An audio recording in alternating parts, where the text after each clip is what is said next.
Warning, this podcast contains bad words and stories about drugs and sex and overthrowing the government. Proceed with caution. Thank you. And now on to our show.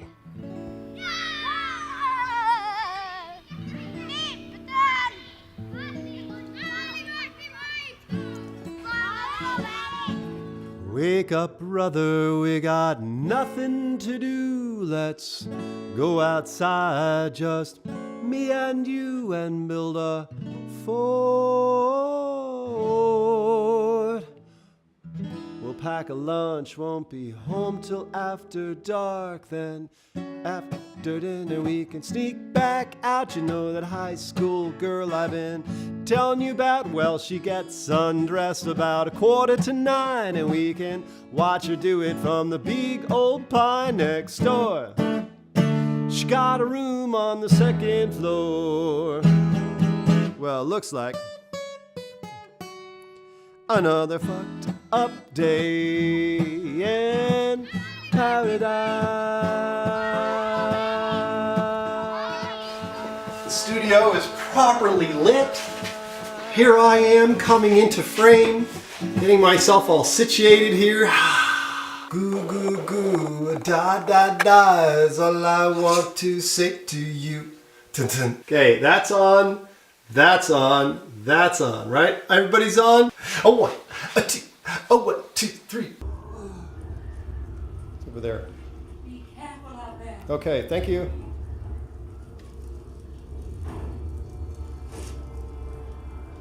Oh, here we go. All right, Crater. You guys ready to do this? Here we go. Are you ready? Am I in the frame? Okay. Okay, here we go. Time to be badass. Okay, just check it out here. A few moves. Computer games. Choosing to be a miniature person. As our characters run around killing monsters, gathering gold and treasure, upgrading abilities and armor as they attempt to accomplish the quest and win. Doop. Did you ever stop to wonder who is watching them? Who is the mysterious presence observing every move our projected personas make? Not only watching, but caring about what happens, wanting excellent outcomes. Man, these are some serious run-on sentences that I write.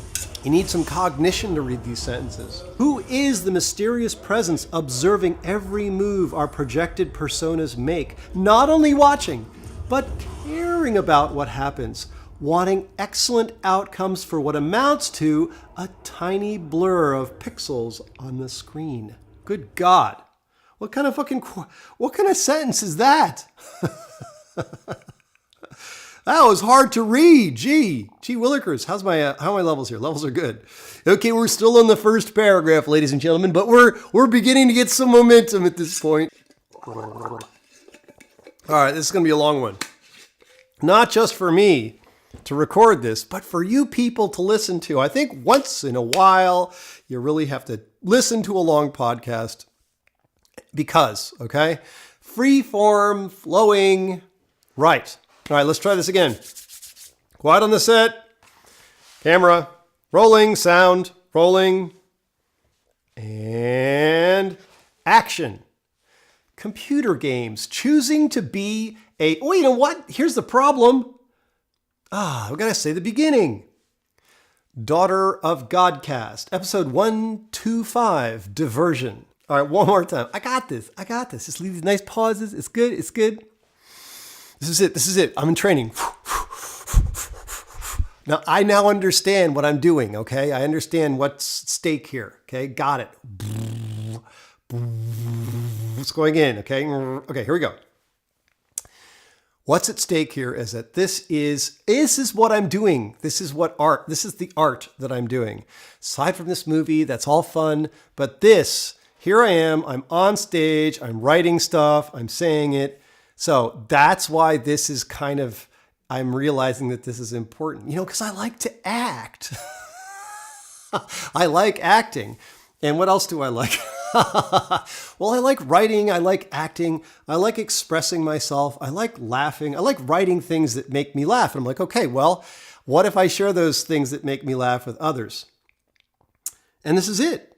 I'm stepping up right here. The world is my stage. Daughter of Godcast, episode 125, Diversion.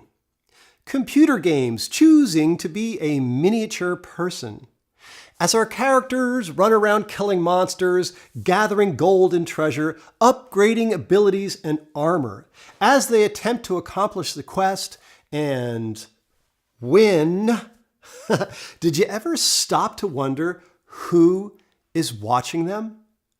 Who is the mysterious presence observing every move our projected personas make? Not only watching, but caring about what happens, wanting excellent outcomes for what amounts to a little blur of pixels on a screen? See, that was a big, long question. Holy smokes.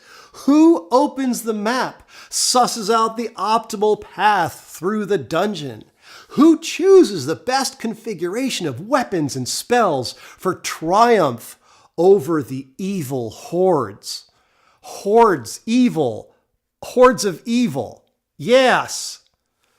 Whose hand is that on the controller? Whose hand is on that controller, I should say? Whose hand is on that controller? Why, that's me playing the little guy, and I'm also the witchy girlfriend who follows him around everywhere. I thumb the joystick and push the buttons, and if they die, I just respawn and play again. That, my friends, is, wait for it, an analogy. Imperfect, to be sure, but serviceable. What if we are the mere pixel smears? Who is the mysterious pervasive presence that I feel as I'm writing this, as I'm speaking? I can feel attentive awareness all around, suffusing everything, bringing this scenario to life. That's me too, the meta Dan. Careful now. This analogy is subtle. I am not the meta Dan's puppet, and neither are you controlled by your expanded self. The analogy points to a wider awareness. We are standing outside the game while still intent, deeply interested, involved. There's an experience beyond duality, just as this room is not contained in the code that defines the parameters of Diablo software on the Nintendo Switch. I, Dan Kelly, am transcendent. I might fix a snack, take a dump, or laser the cat. The game knows nothing of these things. Man, I hope that made some fucking sense. Okay. Here's how I justify playing computer games when there's a looming deadline for a feature film up ahead. Number one, as a means to bulk out my podcast episodes. And two, simulate spiritual epiphanies. Everything I do makes sense, is genius. Clearly, imagine how much more fun life would be if we could feel the play, experience playing ourselves. Playing ourselves. Okay? All right. I love feeling happy. It's just that I love being happy. It's really simple. And justification the third. Looming deadlines are exactly why computer games are efficacious. Procrastination helps to soften my focus. Deflecting attention from an all-consuming goal gives those unseen hands an opportunity to help. The universe is handling all the details. My job is to just stay happy. I love feeling happy. Such a subtle transition into the pragmatic. We're already talking about the plan for the movie completion. Simply stated, work less. Episode 124 included a sneak peek of the charcoal weathering treatment on an M1A1 Abrams tank model, one of several miniatures in Uncle Joe's bicycle scene. The M1 was a low-cost Revell Snap-Tight kit that Greg built and primed. At this month's Great Lakes Scale Modelers Club in Traverse City, Greg and I brought in the Abrams and a Tamiya Humvee he's wrapping up. I also showed a mediatronic test using the Abrams and shipping containers that I built. My secret agenda was to entice another one of the club's high-level builders, like Greg, to help with Dog's miniatures. No word yet on whether we hooked him. Meanwhile, Greg is also wrapping up a more detailed Abrams tank by Cyber Hobby. With the 2 Abrams, a Humvee, the shipping containers, skeletons, and so forth, we've got most of what's needed to block the shot and take pictures. Don't I look beautiful today? I kind of look great. It's this pink and orange really is working for me. The movie's web presence, Dog.movie, is trending towards fully fabulous. There's still a few transcriptions to fix and SEO descriptions to add. An update of the Best Beloveds tally since Season 2 is nigh, so collaborators like you can be encouraged to redeem your blessings. Some pretty cool new redemptions too, I must say. Getting myself a Nintendo Switch for Christmas isn't my only distraction that helps finish the movie. Temperatures here in the northern lower peninsula of Michigan, United States of America, have been consistently below freezing, 32 degrees Fahrenheit or 0 Celsius, and that means ice is starting to form on Crystal Lake. A lockup of the entire lake is the beginning of ice boat season. Yesterday, I removed the last impediment to a full freeze, the big buoy. The lake had been waiting for me to retrieve the buoy before locking up with ice, and here's how that adventure went down. The other night at Sauna Club, my neighbor Mary and I were talking about how the lake was not freezing because my big buoy was still out. A couple of days later, she texted me the weather for tomorrow, which was Saturday, was supposed to be sunny, blue skies, and very little wind. Buoy retrieval scheduled. Now, let me explain something. A little backstory here.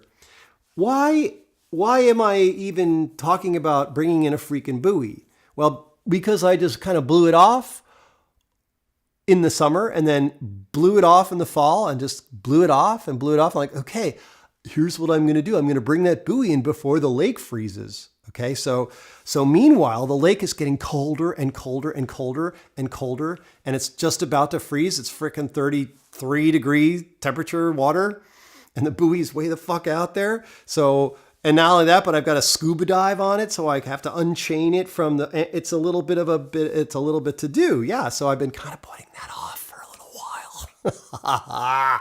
Well, anyway, Mary said, here's the freaking, there you go, sunny day tomorrow, no wind. Dude, duh, do it. So I did, I got out there. And so there's enough backstory. Now maybe you get a little more perspective. Okay. Right, back to the script. Hi. So we're going to go check on some infrastructure.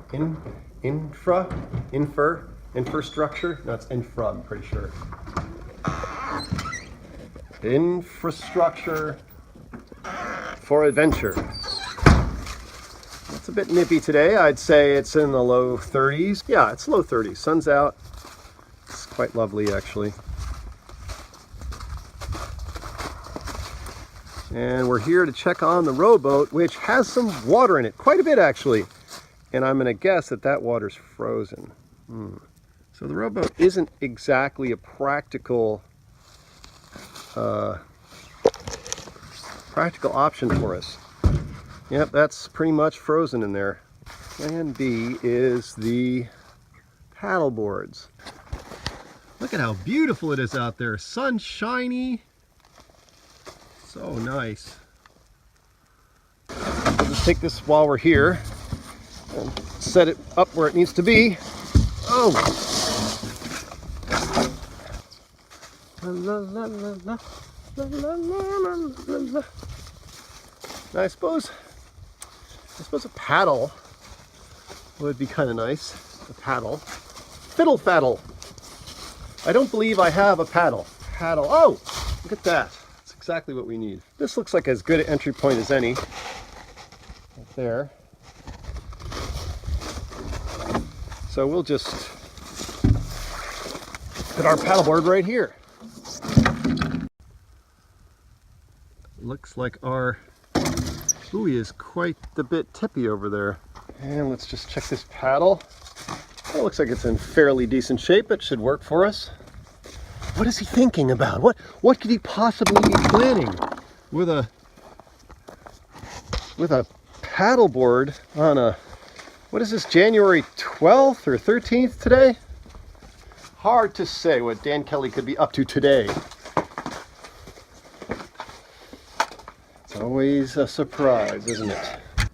You see a pile of wetsuit stuff, antique regulator, probably going to need to be replaced soon. The last time they did a tune-up on it, they told me that they could no longer get parts. So this is probably my last tune-up of this regulator. Plug it in the old scuba tank here and see where our pressure is. Expecting around 3,000 psi here. Oh, this tank says it's almost empty. Fuck. Fucking fuck. All right, so the next question is, can we make this mission happen with our little pony tank? Oh, drat. See, this tank would have given us about half an hour, 45 minutes to do the job. So that would have been really nice. Pony tank is here. And let's just check the pressure on the pony tank. Plenty of pressure in the pony tank. Okay, so pony tank is doable. Barely enough air to accomplish the mission. In you go, and through. There we go. Hang on. Sweet. And turn it. Whoop. There you go. Okay, now we check our regulator. Make sure it's actually breathable. Excuse me. Okay. Test. Testing.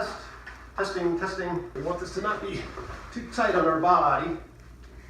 Oh, snaggle here. Ladies and gentlemen,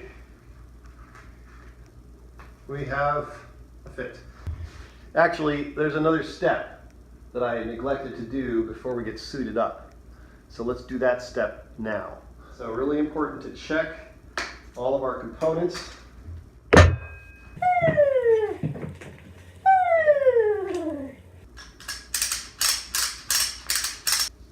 Great thing about coconut oil is, along with being able to put your wetsuit on easily, you condition your skin and feed your epidermis with a delicious coconut magic.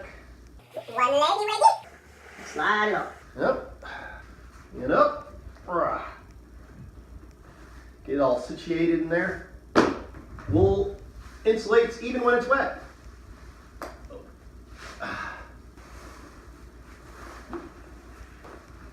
Ready for the ice. I'm excited about it. Okay. That feels better.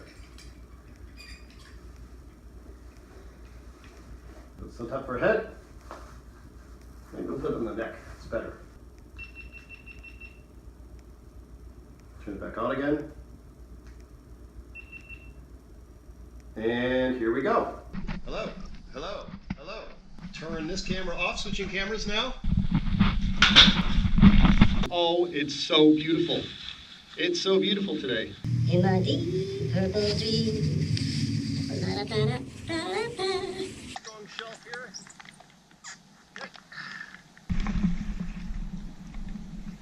Okay, here we go. Ooh, the ice.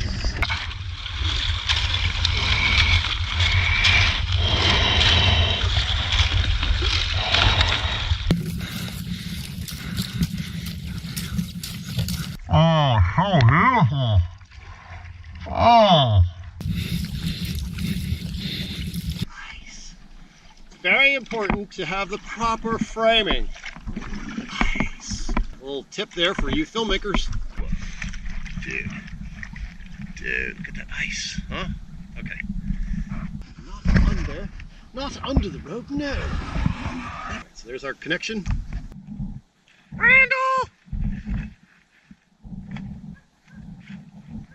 Randall the dog!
regulator malfunction.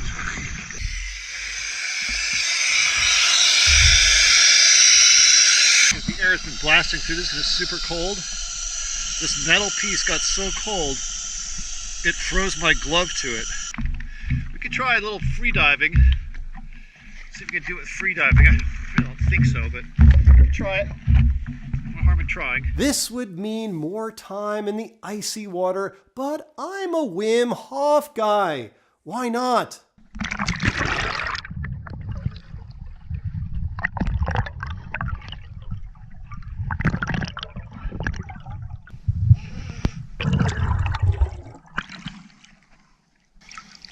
Nice. New experience there.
Oh, it's very problematic.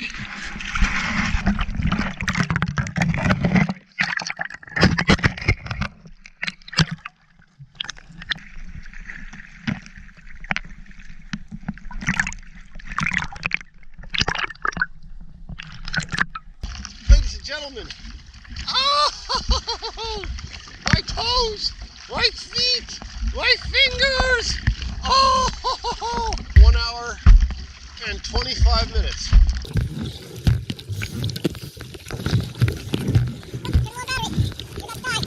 Thank you for watching. Thank you, appreciate you watching. A lot of fun. To make a long story short, I eventually unchained the buoy and brought it back to shore. So now winter doesn't have to wait anymore. Full freeze, here we come. Well, I think the point of this process is to step up. To step up into my fullness. That's what this is about. It's like, fuck, I'm going to do a podcast. What does that mean for the free world?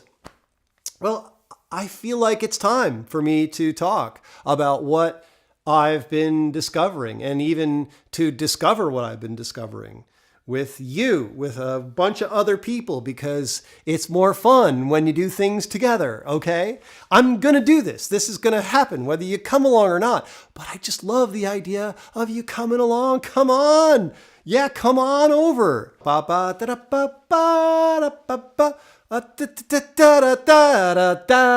It's so subtle. If I just lean back like this, you can hardly tell what I'm doing. See how much fun you can have. Just, can you see? All right, let's try and wrap this up here. You've been listening and perhaps watching the Daughter of Godcast, episode 125, Diversion, season 4 choice. Check this. A cat chases a little red laser dot even though he fully realizes the dot is a ruse, a trick. This cat plays for the sake of play. Such a wise cat. We are each living a wonderful lie in the Ursula K. Le Guin sense. See episode 017, Anastasia's reading of Le Guin's A Novelist's Business is Lying. What we appear to be is a ruse too, a story. Can we embrace this story? Tell the most beautiful lie ever? Playing ourselves. A huge win? Yes, indeed. I almost want to read that again. Holy fuck.